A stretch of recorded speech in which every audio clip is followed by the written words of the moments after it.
Joining me now is U.S. Senator John Husted of Ohio, who serves on several Senate committees, including the Committee on Health, Education, Labor, and Pensions. Senator, welcome to Washington Watch. Thanks so much for joining us. Great to be with you. Thanks for having me on.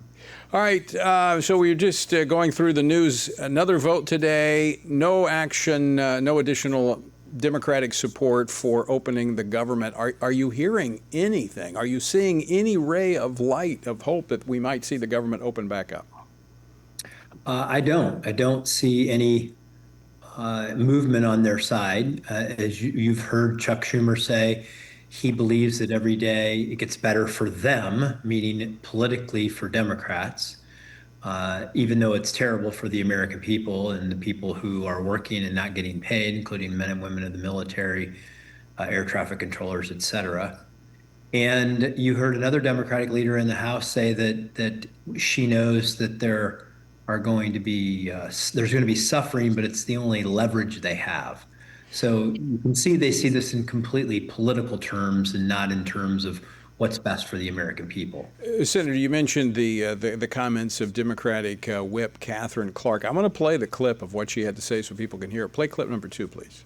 Shutdowns are terrible. And of course, there will be, families that are going to suffer. We take that responsibility very seriously. But it is one of the few leverage times we have. So they want to leverage the pain of the people to try to get the Republicans to come along with their $1.5 trillion in additional spending? Yeah, all that does is reveals that it's really just a political strategy. I think we all know that Chuck Schumer is feeling the pressure of younger Democrats who think he's a failure as a leader, and so he's trying to prove to his political left base that he can fight back against President Trump. But fighting back against President Trump is at the expense of what's best for the American people in this case. And I think ultimately this is a terrible thing for everyone, but it just proves that they're not interested in being serious about trying to serve the American people. And I've voted, I think what are we at, 12 times I've voted to reopen the government. And we have some more pain that's coming with WIC and SNAP benefits and things like that will eventually run out for people. And we need to get the government back open. Remember, this is a clean CR that we're asking them to vote for, meaning that there's no politics in it, no games.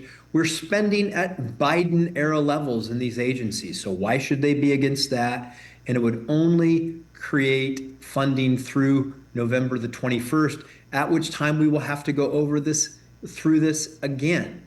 So even if you vote for the CR and you get people funded, then do that, and then we'll keep negotiating about whatever you want. But remember, the government is supposed to be funded by 12 appropriations bills that pass on a bipartisan basis through the U.S. Senate. We've done 4 of them, I believe, now, and frankly, we need to get back to work. But Chuck Schumer is going to have to decide that he cares about the American people and not just his own political fortunes.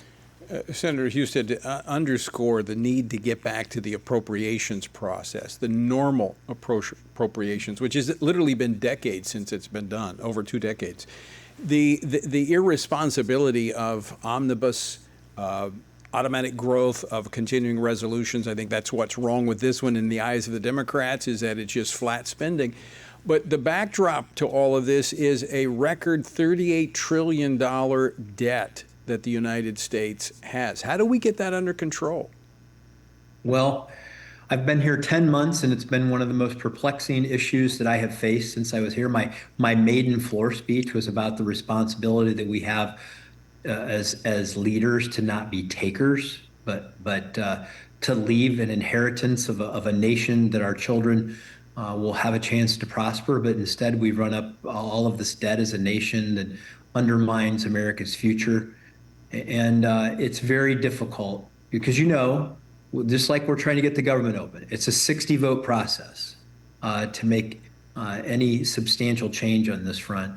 And right now, we can't even get the government open. The Democrats wanted to spend, by the way, I should note this when we're talking about the debt, they wanted as a condition for their votes and what they offered a $1.5 trillion in additional spending that would have created opportunities for illegal immigrants to have their health care paid for in this country. So that's what they want. They're trying to jack up spending more and more with everything that they do, which is counter to what we really need to do, is to get our spending in order.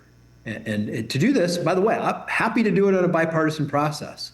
Well, as the Senate process of 60 votes and minority rights gives you, but you can't just, as Chuck Schumer, I'm using his own words, he said he won't negotiate with a gun to his head. So why would he expect us to do the very thing that he swore he wouldn't do? Exactly. But you're right to point that out, because that's how we got to $38 trillion in debt, is these leveraging points where in order to vote for this, they want more money spent. I commend the Republicans for holding the line on this. It's the first time I've seen it in 20 years where they've held the line on spending, and that's the issue here with whether or not the government opens back up.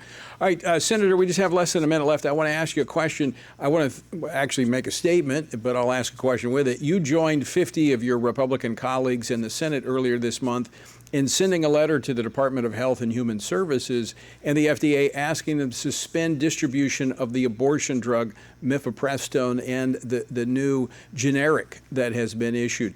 This is an important issue to you. Yeah, it's a very important issue to me. For those of you that don't know about my background, which is probably most of your listeners, I started out life in a foster home. My birth mother faced a lot of pressure to have an abortion.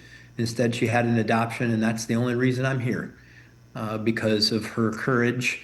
And so the sanctity of life and helping to support the children born and unborn is an important issue to me. And a lot of the abortion drugs that are out there are not safe for women. Right. Misleading information out there, and we need to make sure that they have all the facts. Senator, we want to get you back on the program again soon and hear that entire story. Senator Husted of Ohio.